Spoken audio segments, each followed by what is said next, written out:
सावरकर आणि समद काझी यांची दुर्दैवी जी हत्या झाली त्याला आता जवळजवळ 20 वर्ष होत आलेली आहेत आणि गेली 17 वर्ष या विषयाच्या बाबतीतला कायदेशीर जो प्रक्रियेचा विषय आहे तो चालू आहे, प्रदीर्घ चालू आहे. न्यायदेवतेवरती पहिल्यापासूनच आमचा पूर्ण विश्वास होता आणि 17 वर्षानंतर न्यायदेवतेने आम्हाला न्याय दिलेला आहे. परंतु हे 17 वर्ष कोण परत करणार आहे? आज आपण आदरणीय डॉक्टर पद्मसिंह पाटील साहेबांची परिस्थिती बघितली. 17 वर्ष त्यांना हे सगळं सहन करावं लागलं. त्यांचा या विषयाशी कुठला संबंध नसताना राजकीय षडयंत्र जे केलं गेलं, आता टप्प्याटप्प्याने सगळ्याच गोष्टी पुढे येतील. परंतु आज निश्चितपणे आम्हाला सर्वांनाच मोठं समाधान आहे की न्यायदेवतेने आम्हाला न्याय दिला.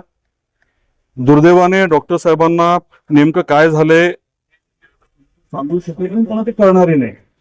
पण ही परिस्थिती कशामुळे उद्भवली, हे षडयंत्र जे आहे ते कोणी कशामुळे केलं, त्याच्यामध्ये कोण कोण प्यादे होते. आदरणीय डॉक्टर पद्मसिंह पाटील साहेब, आपल्याला कल्पना असेल की साधारण 1990च्या दरम्यान मुख्यमंत्री होणार होते. तसा त्यांना शब्द दिला होता. काही कारणामुळे ते होऊ शकलं नाही.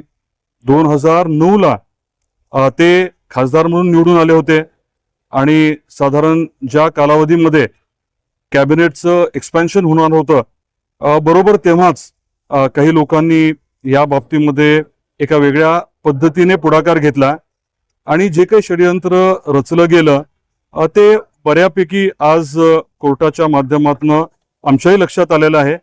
आणि एकदा प्रत्यक्षात कोर्टाची ऑर्डर उपलब्ध झाल्यानंतर, त्याचं वाचन केल्यानंतर मग मी आपल्याला सविस्तर बोलू शकेन. या पूर्ण प्रक्रियेमध्ये सुरुवातीपासून ज्यांनी आमच्यावरती विश्वास ठेवला आणि अतिशय ताकदीने आम्हाला आमची साथ दिली, त्यांचे मी मनापासून आभार व्यक्त करतो. आई तुळजाभवानी आणि संत गोरोबा काकांचा आशीर्वाद नेहमीच डॉक्टर पद्मसिंह पाटील साहेबांच्या पाठीशी आहे. लाखो करोडो जनतेचा त्यांच्यावरती विश्वास आहे, प्रेम आहे आणि आज निश्चितपणे न्यायदेवतेने आम्हाला न्याय दिलाय, एवढी भावना मी व्यक्त करतो. 1990 मध्ये तुम्ही काँग्रेसमध्ये असताना त्यांना मुख्यमंत्री पदाचा शब्द दिला गेला, ते झालं नाही.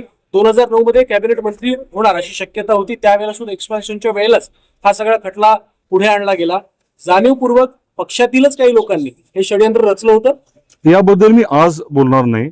इतके दिवस मी जास्त बोललो नाही की आमच्यापैकी कोणीच जास्त बोललं नाही, कारण हे सगळं न्यायप्रविष्ट होतं. बरेच जण ह्याचा राजकीय फायदा घेत होते. अतिशय चुकीची विधानं, धादांत खोटी विधानं करत होती. परंतु मी तेव्हा काहीच बोललो नाही. योग्य वेळेस मात्र गरजेनुसार अनेक गोष्टी मी पुढच्या काळात बोलेन. आज यापेक्षा जास्त नाही बोलणार.